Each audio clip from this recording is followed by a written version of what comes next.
All right, now we talked about black violin. I have a quote pulled up from them that I want to read to you. It's about stereotypes. It says, "We want to really be something that young musicians aspire to." It said, "For us, the violin is the vehicle for a bigger message, which is not to be afraid to be different." Would you say that lines up with Yes. you? That, like I said, during the time of the bullying, like listening to their music helped me stay motivated. Like if I didn't have people to look up to during that time, or I didn't have people to push me, I probably would have quit on the spot. But like the fact that I was able to see other people that had the same skin color as me, that looked like me, grew up the same way. They grew up playing classical music. I was currently growing up playing classical music, and to see them be successful Yeah. in their career from being themselves, yeah, that helped me, stay on my path to just kind of be true to myself. Now, I want to talk about like black violinists. Mm-hmm. I did some research and I was surprised to find out less than 2%. There's less than 2% of black violinists in the U.S. Yeah, And now I know like the symphony orchestra, that's something that you have done. You've done that longer than you've been playing professionally. yep. And it's crazy. So this is my story about the symphony orchestra. I've never performed with the Shreveport Symphony Orchestra, but like I said, my whole career, I've had knowledge of them. I was a usher for the Shreveport Symphony Orchestra from about my freshman year in high school all the way to my senior year. So I was an usher. So I used to be, checking people's tickets and all that, helping people get to their seats. But I was always, fond of Michael Butterman, the conductor over there, just being acquainted with them. Hopefully, God willing, I'll be able to do a collab with them where I like do a set and I'm able to perform with them. I would love to either sit in on one of the performances, perform with them. I know they just did something with the holodecks probably like a week or two ago. So man, I love that. It's crazy because I actually reached out to them because I want to say it's in December. I'm gonna have to go back and check, but they're actually doing something with an actor. I can't remember his name, but you've seen him. Um, Now, out of the two, now I know you haven't performed with the Shreveport Orchestra, but Yeah. how was it when you were in school, like the orchestra? My school orchestra? Yeah, how was it? You talking about in high school? Yeah, because I My think orchestra in people. high school. Go ahead. This is why I want to get cocky. Nobody was messing with my orchestra in high school. As far as when it came to high school, yeah, we won every district festival we had. We won every state festival we had. Won perfect scores every time. Like when I say Miss Webb, it took us a minute to get there. Miss Webb always pushed us to be the best versions. Like we didn't. Like she was strict. You didn't just see people in class just on their phones like that. And I used to have bad habits, just sneak on my phone. That's where text and all that. Parents text and all that. Yeah, I tried to do my phone. No, she ain't like that. Nope. Your phone had to be away. I mean, you're Gen Z, so that's not surprising. Ladies couldn't play with nails. Like we were strict. When he was in an orchestra and it came to a classical orchestra, everybody had to be in one sound. Like how they have it on drumline, what they say, one band, one sound. Like yes, that's how they treated the orchestra. Like an orchestra was very prestigious, especially a classical orchestra, because those are some music that was made by some very influential and famous people back then. So to play that, you got to play that music a certain way. They want you to be very technical with it and all that. So yeah. So even though there's not that many black people for the orchestra, that's not a place they're not really hung up on race. It's like, look, you need to come ready to work. If you're good, you're good. So like, it's basic. They don't see color when it comes to music. That's why you see a lot of people express themselves more with music. Everybody has these different hairstyles. Everybody has these different tattoos, colors, and stuff like that. Because it's a form of expression. A lot of other job career paths and stuff don't let you express yourself in that way. They say That's they true. feel like I feel like it doesn't matter what you look like as long as you can perform well or your work ethic is good. I agree. You do. Like it's a guy that was just on the news that was viral for wearing grills and golds and stuff in his mouth and having dreads, and he's one of the top people in the flight academy and all that. So it really doesn't matter. Like I try to let people know that like I have tattoos on my arms and stuff. I have different some. meanings, and it's like I don't let that diminish my quality of who I am, like as a person or what I can do as far as like my career path. So Let me tell you something.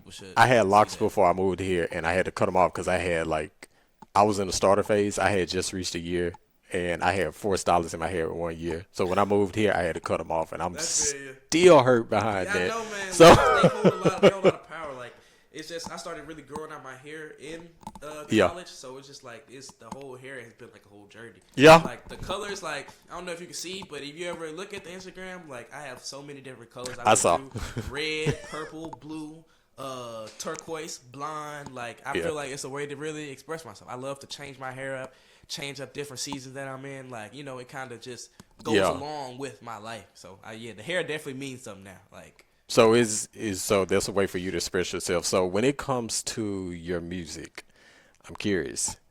When you create songs, is it a thing of, okay, I need to give something give something to the people that they'll love, or is it a case of, okay, I have to create from a place that connects to like a story in my life? So really, when I'm making songs, it's kind of a little bit of both.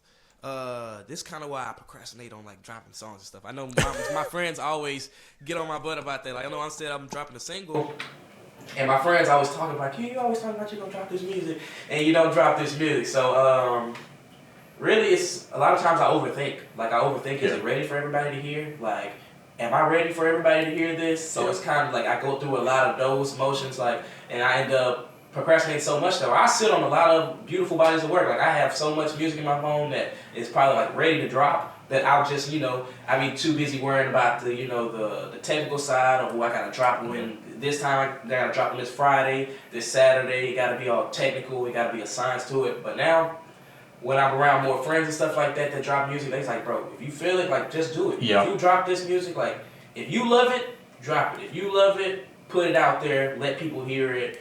You shouldn't be trying to, judge it off of how they're going to perceive the music. So now I've been making a lot of music for myself. Like the single Resurgence, that's really just for myself as far as like just rebuilding, like kind of like being in a new space in life. Because like I said, I've only been performing for about like 4 years now. So A new era. having that as a different type of life, just a different type of journey. So I kind of want to express that and describe that throughout the song too. Yeah, I know that's probably hard in the beginning. It's like, okay, this song really connects to something that happened like dear to me or something personal in my life. It's like, do I put it out? Will the people love it? Or should I just create something that I know the people love as opposed to something that just resonates within? Because a lot of times some people feel like their music gets overlooked if they give a too emotional song or something like that. Yeah. But sometimes you just got to let, the world do what the world does with the Yeah. music.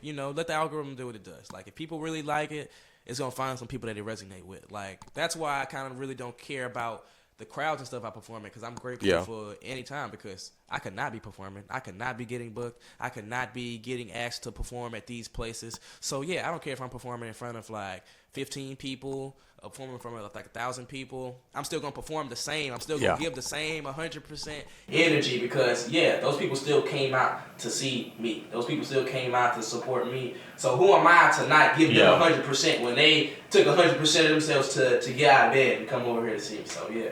I'm always looking forward to it. Now, I notice from just about all of your performances, like, I can see it in your face. Like, when you start to get playing, you just lose yourself. Yeah. Like, explain that process. Do you think artists have to do that? Just let go of everything and just get lost in the music? Yeah, when you're on stage, get lost in the music. Especially if you're, like, a soloist. Like, of course, pay attention to your band if you got, like, a band and stuff like that, because you all kind of be on one accord. But if you're the main person, and you're going out there, go out there and do your thing. Go show out. Go be expressive. Go get immersed in the crowd. Make them feel what you feel. Like that's my biggest thing is I love when people come up to me afterwards and say that they loved my music, or they felt the love that they saw when I did it, or this almost made them shed a tear. That means that I did my job right. Yeah. My job is to literally have you immersed in the music so well to where you're feeling all the same emotions that I feel throughout music. So, Now, before I get to my next question, I know every artist goes through this. You probably have moments that I call it a creative block. What do you do when you're just not feeling creative, or you're trying to create a song? It's like, I just don't have it in me right now. What do you turn to? it's kind of two ways with that, like two answers for that. So one way is that block is kind of telling you that you probably need to take that break. You probably need to slow down. You've probably been creating a lot. That block is probably because you're doing a lot. Your brain needs time to relax a little bit, to form new experience, to form new things, to start talking about and all that. That's why you don't see a lot of artists just popping out with songs and stuff like that. But even at that same instance, it's kind of tough with that question. Yeah. So are you still trying to figure it out? Yeah, I'm still trying to figure it out. I'm definitely trying to figure it out. Because I know it's like you're booked and busy. It sounds like you really haven't gotten to a place where it's like, okay, I'm so stressed out to the point where it's like, okay, I need a break. Or have you experienced those moments? I've definitely had times where I didn't like burnt out and stuff like that. But with those times like that means you need to take a break. Sometimes I can't perform at everything. Like, you can't overexert your body because you're not going to be able to give 100%. Like, I remember doing the Human Harmony weekend. I'm just going to give a little secret to everybody. I was not feeling the best throughout like the whole weekend. And especially that Saturday where I performed, I think I had performed like twice. And I was just so out of it. Like, I had so many like liquid IVs. Like, my body just was not up to it. But I was like, I have to put on the show for everybody. I had to perform for everybody. So I literally had the passion from the violin and the passion from like, I want to put on for my city. I want them to see me do good at this. Like, yeah, it's been a lot of times where I haven't felt the best, but I went out there and go to perform. Like, New Year's, not of last year, but the year before that. I tell you, I had 3 separate performances that day, and I had upset stomach the whole day. I prayed before each performance, and I said, Joe, just let me be able to make it through one performance, and whatever happens, if I get sick, whatever, just let me get sick and then be good for the next performance. Like, and that's how it happened. Like, I get sick, my stomach would be upset, then boom, I pray to get right for the next one, and that's how I was able to make it through each performance. And that literally wasn't by my own strength. That literally show you that, You almost God is why you gotta be here. It reminds me of I don't know if you've seen him, but he is a high school gold medal Olympus. Quincy. Yeah, he's like 16, 17. Yes, and he says Olympics with him, bro. he said something that's similar to what you just said. And this wasn't too long ago, and he placed high in a race recently, and he was talking. Him and his coach. Him and his coach was talking about how he had the flu or something like that, and he was just talking about how he had to push through. Yep. And a lot of people don't know that because a lot of people just gonna see it as excuses and all that. So that's what people gonna end up telling you anyways, to kind of like push through that situation. Yeah, like most of the greats have had that type of stuff. Like, I done performed, I done did podcasts and stuff, Stuffy Nose and all type of stuff. I didn't seem like, I think when I came on Loving Living Local, I was a tad under the weather just from like all the weather changes and all that. Yeah. So seeing that and still being able to perform like that shows, true like musicianship and just true like dedication to your craft. Like, no matter what it is. Now, granted, you're not supposed to do that every time. Definitely take care of your body. But in the event when you already have something going on, a lot of people don't want to let people down. They feel like they let people down. So when you kind of get in that moment, it's up to you. You only know how much your body can take. That's true. Only you know how much your body can exude, how much your body can just go through things. So, yeah, I know a lot of people tell me, like, Q, sometimes slow down and stuff like that, and I'm still trying to get with that. But it's just like, I love travel. I love performing. I'm the same. I love it. It's like a rush. But I know at the same time, I can't give people 100% if I'm not 100%.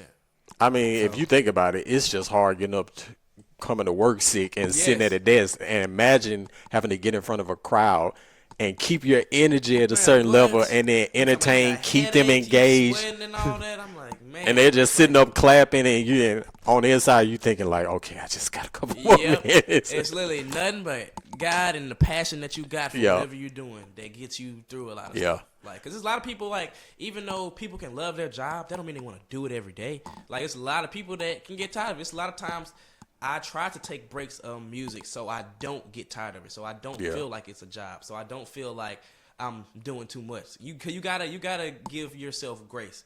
Cause a lot of times you don't want to start hating what you do.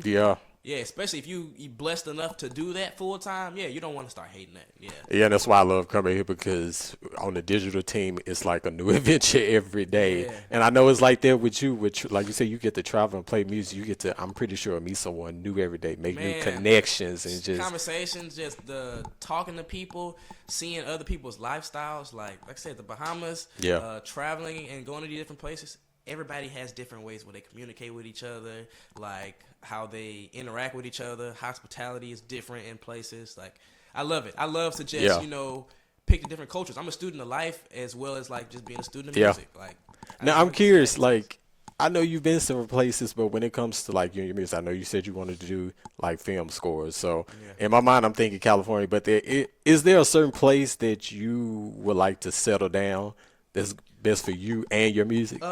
So for the next probably like I guess 5 years maybe.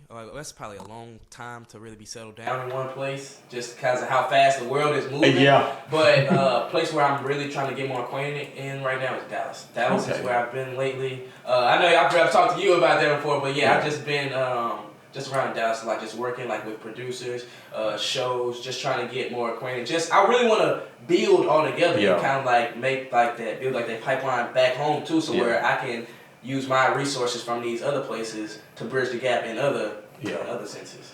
Now, you said Dallas. Okay. Mm-hmm. Now, by the time this airs, you will have been to Dallas and back home. But tell us, what are you going to be doing in Dallas? So what I'm going to be doing in Dallas is I'm also going to, I do a lot of session work over some producers and stuff, and I also work with this producer, award-winning producer named Jao Bourne. Yeah, he's a producer I work with out there. Very fond of just like get advice from him, just because he's been in the game for a minute. So just to see what he knows, just to get advice on how I could progress. Me and him always like working on songs. Like he makes different beats and stuff. So we're all just trying to like collab. I'm gonna be doing some of that, and I have one of my friends. He's gonna be performing out there. So we're gonna be going to one of his shows, supporting him, getting some footage, and then that Sunday night we ended up we're gonna see Currency perform. So yeah, he's a Louisiana native. We just want to see. So you ready for Dallas? Yeah, I'm ready. I love it. Like Dallas, their music scene is very prevalent. Like Yeah, I have family in Dallas. I don't go there as much as I need to. Wait, so you said the music scene in Dallas is good? Oh yeah, music scene is alive and well. And if you look around a little bit, you will see some Shreveport artists over there as well. Like they love the town. Okay, so I want to kind of transition a little bit because I know you said some of your songs you try to create from a personal place. Yeah. Stories, songs that really connect to things that have happened in your life. Now, we talked before the interview, and I told you one of your songs that I had on repeat. Yep. And you said Nightlife, by the way. Yep, Nightlife, Now, you said that was your favorite. I'm going to let you talk about this song, why it's your favorite, and then I'll tell you why I like it. Okay. So that song is really nice just because, like, everybody loves it, but the reason I love it is because of how it turned out to be. So in 2022, that was my year of like content. My mentor, I was telling him like, I'm trying to get out there. Like, how do people know that I exist and all? He said, you gotta post videos. You gotta post that you actually perform and stuff like that, like raw covers, do like freestyles, all type of stuff. So I ended up having this beat from one of my friends, listening to the beat, and I was like, like I used to do like these freestyle days where I would freestyle beat and I would go post it. So I had somebody come record me at the time. Like we were recording videos out in like this just courtyard. I was recording and I was doing a freestyle to it. And while I was doing the freestyle, I came up with it was like this catchy little melody in there, and I was just plucking. I was like, hold on. And then they stopped the video and I said, you might need to turn that into a song or something. So I just had the melody in my head, I recorded it, and after that I hit up one of my producer friends at the time, and I was like, I gotta record this song, bro. Like let me come through, get this out my head. Like I gotta make this a song. So the reason I called it Nightlife, because I just imagine you just listening to it at night, just like on a drive, when you're just trying to either clear your head or something. That's why I got the chill vibes of like the actual moon in the background. Yeah, shout out to Marky too for making the cover art to me. But yeah, that was nice. I'm gonna tell you why, and it's funny that you said that. And my mom told me, she was like, this is a good thing and a bad thing. I'm very introspective, so I'm always just like thinking and reflecting, and that song has taken me back to so many moments in my life because I've lived in several states. And I never forget when I moved to DC, and that was like 16, 17 hour drive. Yes, And there was one of those moments being on the road at night, nobody else. man. There's just me and my dog, and I'm just sitting there just thinking Just about listening life to it. and Yeah, just yeah. reflecting. And it really took me back to that place. Now, the next one I want to say is several more. Chasing the Feeling. Talk about that one. Chasing the feeling. Dang. So you must have got that one off of that was off of Culturalist. Yeah. Yeah, I went back. I was like, I Back need to for see that one. it. So that one's really. It's mostly a beat, really. You know, it's Yeah. not really no like violin on that one for real. That was mostly a beat that I was making. I was kind of making that for not a competition, but a showcase I was doing. It was my ethereal electronic experience. So I was basically for the critical mass. Yeah. I also got to throw a solo exhibition. So I threw a solo music showcase Yeah. where I was just experimenting with different like dubstep sounds, house music, different things of that nature. So that's kind of when I was doing that song, like Chasing the Feeling. It was just kind of a vibe of, you know, adding like these different beats, trying out different sounds and stuff. And I like to have different like wild names for beats. Like that just has, it seems like you running on the beach or something, Yeah. wind in your hair, just kind of like just dancing or something, having like this big beach party a little bit, you know. Now, I named that. No, what was it? Chasing the Feeling. That was the second one I named. But my favorite after nightlife would have to be Brunch in Houston. Woo! Like, Yeah. Brunch in Houston, as soon as I heard that, I was just like, I was ready. Shout out to Jeremy Brown. Shout out to the Like, infamous how did you Wild come J. up with that? Brown. Me and so Because it takes me back to my childhood. I'm not so going to lie. it's crazy. So I know how a lot of people have like crazy stories for songs and stuff like that, or like crazy meanings. This one wasn't as crazy as people think. So me and Jay Brown was both doing a gig. We had like this 70th birthday party to perform at, and then we were also going to go check out one of our friends, Cleo Fox. She plays the saxophone, and she was opening up at this brunch spot in Houston. So we were literally in the RV, just like chilling, just trying to come up with some original music. And he said, "Bro, you want to record something, then like shoot like a little video while we're on the way?" And I was like, "Bet," because we had to drive like 30 minutes to get to the actual diner that we were going to. So me and him just recording in there, and I record some stuff. He laid down some tracks, and we was like sifting through some beats, and we found like this little like neo soul one that we really like to listen to. And I was like, he was like, "This one?" I was like, "Yeah, let's go and start recording." We start recording, and true story, we finished recording. We drive a little bit to this gas station, and we see like this field behind the gas station. We go out there and record like a video right after we just finished the song. Like we had just finished the song, recorded it. He said, "Bro, we ended up putting this out soon." We ended up putting it on YouTube. Mind you, we called it Brunch in Houston because we were literally on the way to a brunch in Houston. And see, I figured that. And when Yeah, I we saw were- the title, I was like, Yep. was he actually We're in headed the to a RV brunch just in playing Houston? that. And that's why if you look at the video on YouTube, you will see like we're just literally at a gas station. Most of the video is either recorded in the RV or outside at the gas station. Just some raw footage, just raw, uncut, filter, just us just being us. Just So do performing. you have a lot of moments like that where you just, in the middle of the day, just relax and then it's just like it just hits you and then you just pull out your violin and just get to going? Facts. Yeah, I have a lot of catchy little tunes in my head or something. Like if you see me practice or something, I'll just play some stuff that comes to my head. Kind of just make up something or whatever I hear, or I hear like a catchy sound or something like that. I gotta get it out through the violin. I gotta get it out. Now, I know your new single is out, but far as your old music, what is, I was about to say one track, but you can name a couple. If people just wanted to get insight to who you are, what track would you suggest? What track would I suggest? Blameless. Okay. Blameless was one of the tracks. Everything at Once is a good track. It's just not out yet. Those ones have the biggest stories. Blameless was the song that I made just about a really awkward relationship. Awkward relationship of like, just like you kind of like it's married. You know, the one person is like the husband's out there working all the time, Yeah. just getting stuff together, and so he's barely there for a wife, and the wife, just feels like that he's not there. But instead of them communicating, both of them not expressing this to each other. So boom, they end up having like arguments. She ended up Yeah. doing her thing with whoever, and he ends up coming back from the road, and he ended up finding out they ended up having like this big fight. But they kind of like make up, have like this big like just romantic scene. But he can't get over the fact that he's been loyal the whole time, going out, making sure everything's good for her. And that happened, so he couldn't get over it. And like kind of closer towards the bridge or the end of the song, you can kind of tell where he's just like laying down, and he kind of just like gets up.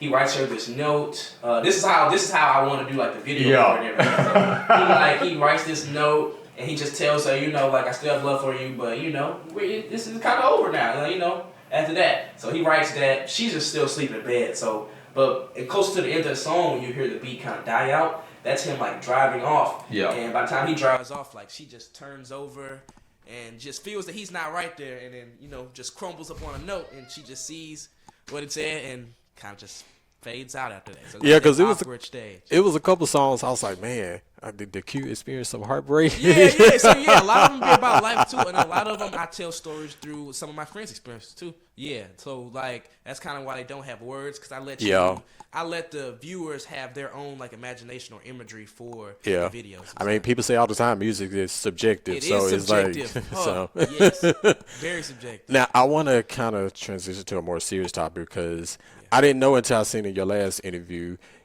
I know you didn't start performing professionally until 2020. Yep. Now, unless you've been living on the rock, we all know how crazy 2020 was. That was I know one of you. the- Go ahead, Ted, because I was about to ask. That was one of the most toughest years of my life. To have the rest of your senior year snatched away when like you've been waiting those 4 years to go to a senior picnic. You see all the seniors get to do this senior skip day, go to a senior picnic, got your senior breakfast, your superlatives and all that. Like you got all these things to look forward to. You didn't put in all this work, and some disease snatches all that away. You got to deal with that. And then, like I said, being in Shreveport, I had friends that grew up not in the best neighborhood, not in the best life, that turned to the wrong type of things. And I had a couple friends that passed away during the summer. So going through that, and we already had masks on, so these people are having like close casket funerals. So you can't go to see these people. You can't go see them for the last time and go do all that type of stuff. So a lot of that was no messing with people. And then, like I said, if you're a senior, you're missing out on some of the most important times in your life. Like, and it was like a blur. It happened so fast. Like, we were supposed to graduate in May. I graduated in August 1st. True story. I graduated. That next week, I was moving into college. So imagine graduating high school. Yeah, because usually when you late. graduate, you got some time to prep. because you can decide if you want to go to summer school. Like, but man, when I tell you, I was working in the summer. I was working. I'm like, well, we can't do nothing else. My parents, they don't want me hanging around with people because we don't want it to spread and all that. So all I'm doing is working, having this mask on. Now I graduate. So it was like, it really didn't feel real at first. Like we didn't really start to like fully hit us till like later on. Like we were all excited at first. We was like, we get out of school for like a week or two. Then that time passed. It's like, okay, we missing some important stuff. Like, let's get back to it. And then we found out this was really real, and it happened like that. Yeah. But it took us some time to adapt. But a lot of people really had a lot of hardships during that time, but a lot of people actually thrived too. Yeah. And I feel like that was a time where I really had to like kind of like man up or realize what I want to do. It kind of kickstarted the path of like, okay, what do you guys want to do now? Yeah. Because a lot of the things that you tried to do before, you weren't going to be able to do those things. Now, a lot of people don't know, but I actually lost my dad to COVID. He died from COVID complications. And we almost lost my mom, too. Mm-hmm. And I just remember in 2020, because I like to, aside from writing, I love to sketch. Yeah. Like, keep a sketchbook on me. But after that, not just his death, but just, like, the state of the world and really our country, like, I just lost all my creative juice. Like, I didn't know what to do with myself. Like, I know you said you had to man up, but was there ever a point in time where it's just like you didn't know far as like your music, what direction you were gonna head in? I didn't perform it yet. Like I said, I wasn't performing yet. Yeah. So I didn't play that yet. I didn't Yeah. practice. I didn't really have like a professor or something. Like I said, I was just to keep myself from feeling all those feelings. I was just working. I worked at Splash Kingdom during the time. Yeah. And I was working I worked like every day. I was working like 10 o'clock in the morning, wouldn't get off till like 8. So most of the time, I'm just Trying to keep yourself busy. Yeah, I'm keeping Yeah. myself busy. So I'm not doing no music. But what kind of got me into the mood was I ended up I had to do a Zoom, like I said, because of COVID and all that. I did a Zoom for a scholarship. Like, it even put me out of the mood to go to college for a little bit. But I knew that's, something that I needed to get together. So I was trying to get a scholarship. Yeah.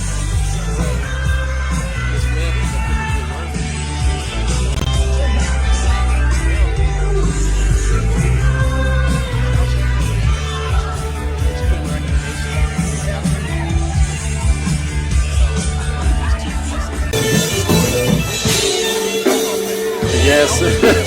Everybody Yeah. pajamas and a nice shirt. Yeah, it was When a I lot. tell you, I had a collared shirt on, and I had some plaid pajama pants on, and he could only see the upper half, and I was just I Yeah. just did my audition like that.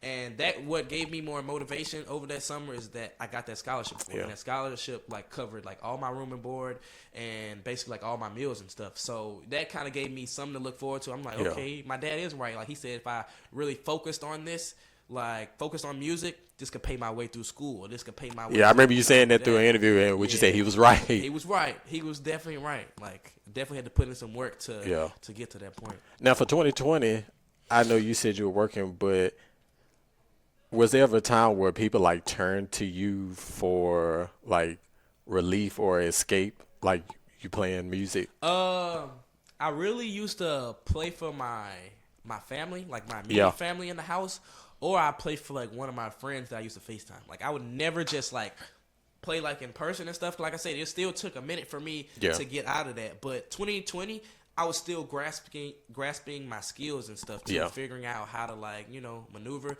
Because when you had stage fright, it kind of makes you timid to play different ways and all that. Just play forcefully. I had to learn to play more forcefully with like expression because like I'm used to being so sheltered. So I'm playing one way because I'm sheltered. I'm playing a little shy, but transitioning over to the other side, it taught me a whole different side, just being more confident. Yeah. Now, violin brought me all my confidence, all my self-esteem. Like, I will say that. Like, when I finally broke out of stage fright and actually was fully confident with this, that brought in all type of history from there. Now, speaking of COVID, I know for me, a lot of my favorite artists now is from like bodies of work that they put out during COVID. Yeah. So, even if it's not COVID, like, who are some of your favorite artists you listen to? Because for me, Chloe and Halle was one of them. Man. That album, Ungodly Hour, got me through the pandemic to this day. It's just how we do it. Like, I'm talking about every time one of them songs come on, we listening to it. Like, Chloe and Halle, Charlie XCX. I remember listening to her. Amber Mark. She had a song with Billie Eilish a couple months back. So, who were you listening to at that time, and not just then, but now?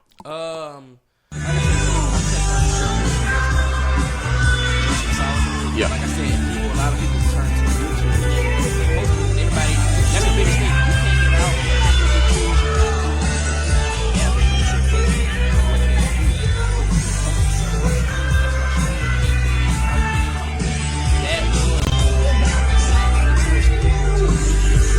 out.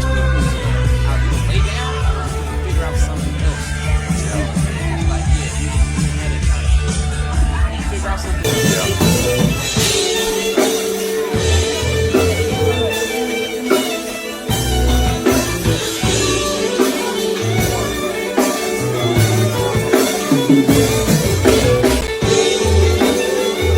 Now, I know I asked you about movie scores, but give me 3 artists, mainstream artists right now that you would love to work with. I would love to work with. Yes. If you could pick today. Just 3. I mean, if you want to name more. Man. That's so tough. Billie Eilish is the first on the list. Let me tell you What something. else? Birds of a feather. Still mad she didn't get a Grammy for that, but we ain't gonna Hey. talk about all that. I feel like that was one of her best bodies of work that she's ever like just put like Yeah. her whole heart and the soul into. Like I love the She Hero, the Birds of a Feather. Yeah. What's the other one? The Greatest. Yeah. Wildflower is my favorite. Wildflower. Okay. Yeah, that's probably my favorite. And the She Hero is the fact that she did like a club banger. Like that's like when you actually think of a real club, that's what you think about. Like how Yeah. the club's supposed to sound. Like that song that she put together. Who else? Black Violin. Okay. Black Violin is definitely. I gotta have a song with them. Gotta be on stage. Do something. Then my last one has to be out of 3 people. Well, I'm just gonna say all 3 of them. Erykah Badu, Okay, that's a good one. Alicia Keys, Yeah. and John Legend. Okay. These are some people that I grew up listening to them, and their instrumentation when it came to their music was insane. Like just being engulfed in having this piano in the background, having this orchestra. Like I remember when I watched John Legend's live stream when he performed at the Hollywood Bowl. That was phenomenal. That's why I fell in love with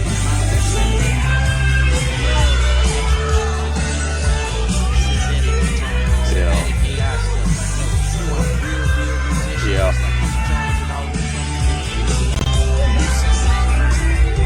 that's what keeps me in my roots of kind of just playing multiple instruments and stuff Yeah. like that. Because violin is just my main instrument, but I like I dabble into like drums, bass. I was just about to ask all what kinds else. of stuff. Yeah, it's a lot of different instruments that I love, but I love music in general. So Yeah. I'm always trying to learn how each instrument works and how they come together to make the overall sound like how it is. Now I was hoping that you would say, because I know you played one of her songs, Snow Allegra. So like, ooh, And my yeah. brother put me up on Do for her. love. Oh my God. So I have some pulled up before we go. Okay. Have your resume pulled up. Oh my goodness. That resume so old, man. Oh man. And I want to go down to interest. All right. Now you have violin pedagogy, sports and entertainment enthusiast. You got regular volunteer for Northwest Louisiana Food Bank, creating acoustic arrangements of pop music, health and wellness advocate, but this last one, for the people who are watching, self-proclaimed I knew it. culinary expert. I knew it. You could ask my parents. It's a crazy story with that. It's so ironic that that's on there, and my parents always say, like that. I'm gonna make it happen. Like before I really knew I wanted to do violin, that's my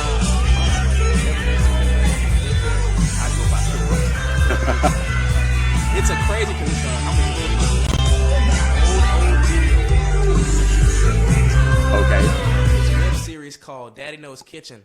And basically that web series is where the family comes on there and the dad teaches how to cook a meal with the kids there. The kids are all helping him out. But this time I was the one cooking because I could cook better than my dad. Yeah, you heard me. Right, Dad. Yeah. So Hey, his words, not mine.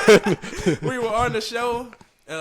And we just did like a reverse episode. So basically, instead of him, teaching people how to cook, I taught them how to cook a meal that I had learned. It was called like New Orleans shrimp toss. Basically, like, it was something that I found down south, like from some of my family down there, and I kind of just was paying homage to them, kind of putting that together. It was real cool. You could kind of see how like OCD I was in there, just trying to micromanage everything. I'm like, okay, you gotta do this. You gotta squeeze the lemon like this. You gotta make sure the seed's not over. What you say he was giving Food Network? Yep, for sure. I always wanted to, like, that's on my bucket list as, if I ever become a celebrity in life, I want to do like one of them celebrity cook-offs, those chef editions when they just have people come on there, some popular people come through, just make a meal. I definitely would love to do that. Now I got a question. Say for instance, here at the news station, our news team be like, okay, hey Q, we're having an event. We want you to, whip up some food for us.